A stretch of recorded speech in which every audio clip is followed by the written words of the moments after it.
guys! Welcome here again on my channel. So, yes, right now, I will be having a review dito sa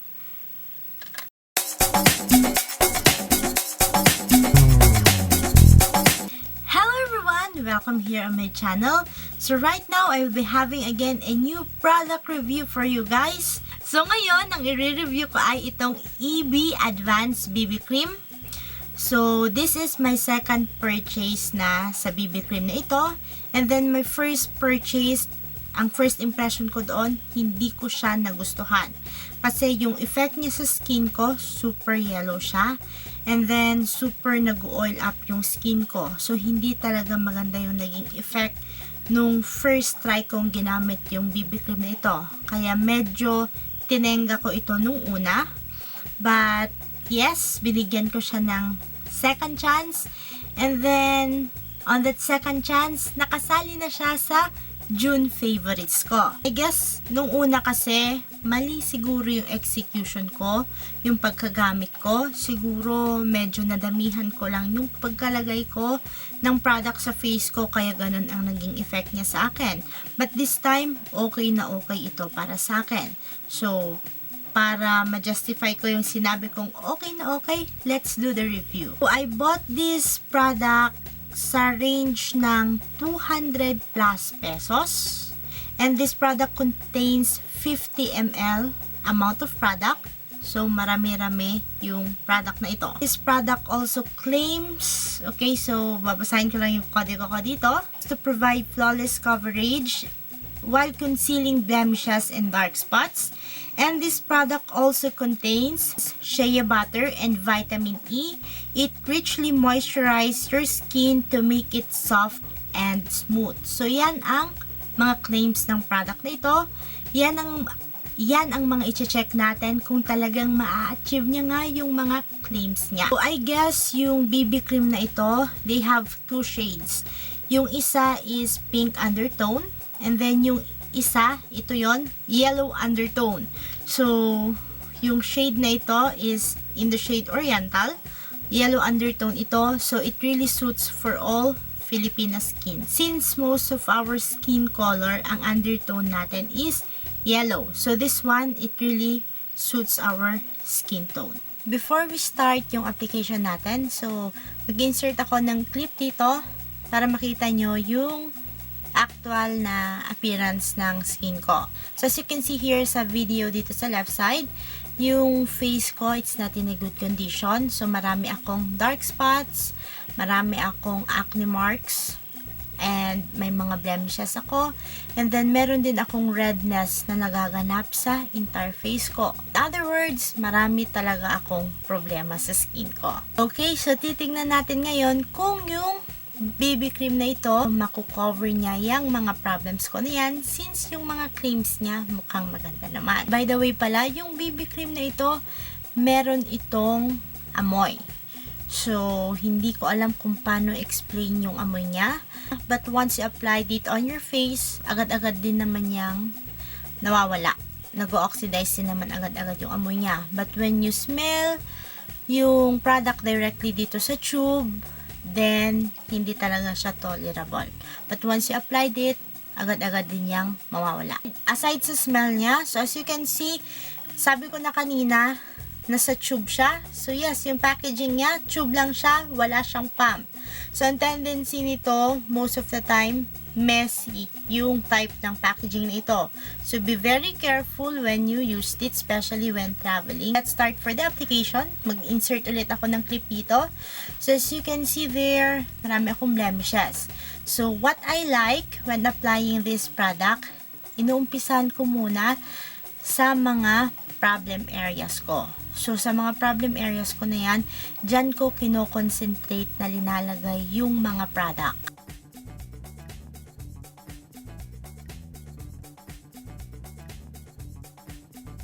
So, after ko, linagyan lahat ng problem areas ko. So, using this angled kabuki brush. So, yan. Ang ginagawa ko, ini-staple ko muna. So, pinipress ko talaga sa problem area ko. And then, when I'm happy sa pag-staple ko, sa pag-press ko ng product on my problem area, that's the time na ini-spread out ko lahat ng product sa entire face ko. Gustong-gusto kong i-concentrate yung product sa mga problem areas ko. Kasi for this product, a little goes a long way. Pag nadamihan ang pagkakalagay ng product na to sa face nyo, pangit ang effect niya. So, sabi ko sa intro ko kanina, naayawan ko ito ng una kasi mali ang execution ko, ang paggamit ko sa product na ito. Sobrang dami ang nilagay ko sa skin ko. So, this time, nung nalaman ko ang sikreto nito, kailangan lang pala paunti-unti. Para sa akin, kailangan nakakonsentrate lang ako sa problem area ko for me to get the best result for this product. So, as you can see naman, na-even out niya yung skin tone ko. And then, naglagay na rin ako sa neck. And then, nag-dab na rin ako sa ears ko para lahat, pantay lahat. And then, yan. Most of my problem areas, yung redness, some of my dark spots, some of my blemishes, na-conceal niya na. Na-cover niya na. But I can see some problems pa rin. So, ang gagawin natin dyan, lalagyan natin ng second layer. And then, the same process pa rin, i-concentrate lang natin yan doon sa problem area, doon sa hindi ako happy na area. And then, i-staple ulit natin, i-push ulit natin yung product on the skin. And then, when I'm happy sa pag-push, pagpapak ko ng product sa skin ko, that's the time na i-spread ko ulit yung natitira. So, I'm already happy with the result ng second layer. So, sa product na ito, second layer, happy na ako sa result. So, I feel so flawless, especially sa malayuan. So, pag malayuan, pag titignan ka ng tao dito, wow, ang flawless na skin niya. Usually, siniset ko siya using this Nichito Final Powder. So, ito talagang powder na ito ang pinangsiset ko. I really like this powder kasi very fine yung powder na ito.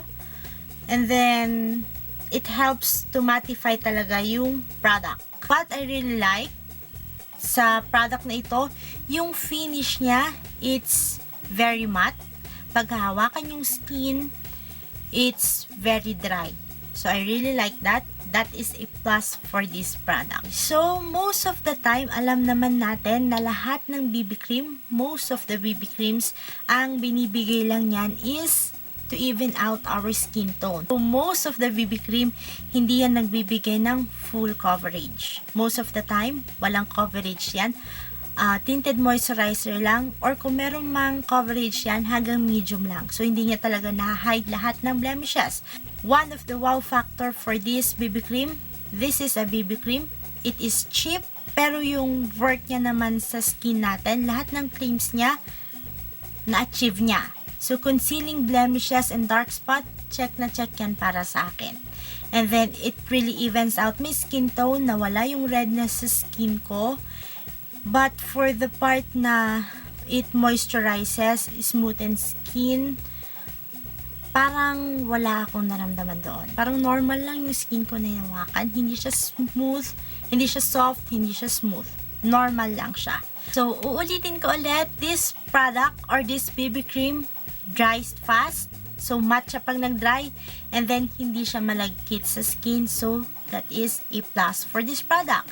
For the big question, is it good for oily skin? So, for my skin type, I have oily to combination skin. So, most of the time, sa T-zone area ko, oily talaga yan.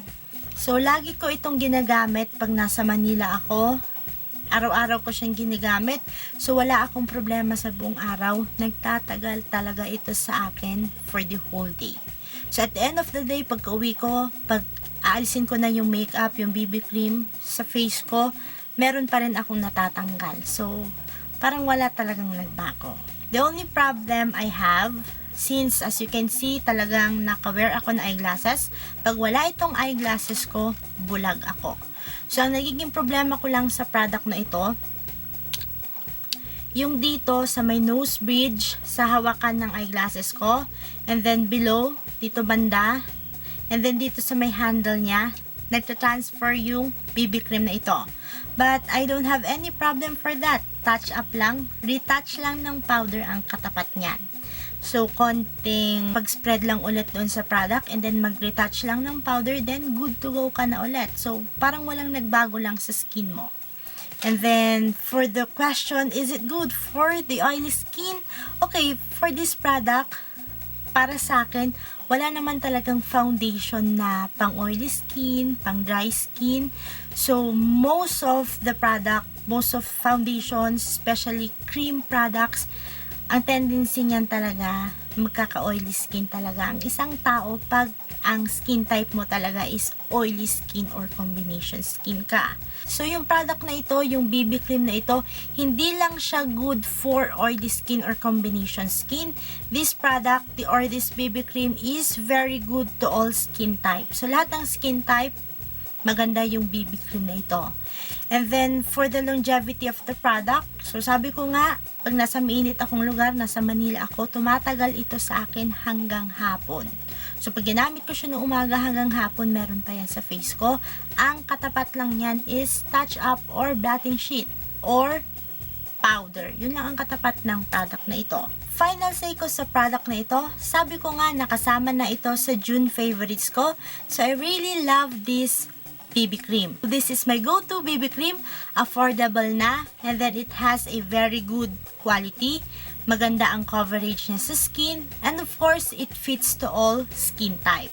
So, I highly recommended this BB cream to all of you guys. So, yes, yan lang ang masasabi ko sa EB Advanced BB Cream product na ito. So, all in all, I'm really happy with this product. Maraming salamat po ulit guys sa panonood ng aking mga videos. Sana yung review na ito ay nakatulong sa inyo. At hanggang sa mga susunod ko pa pong mga videos. Bye!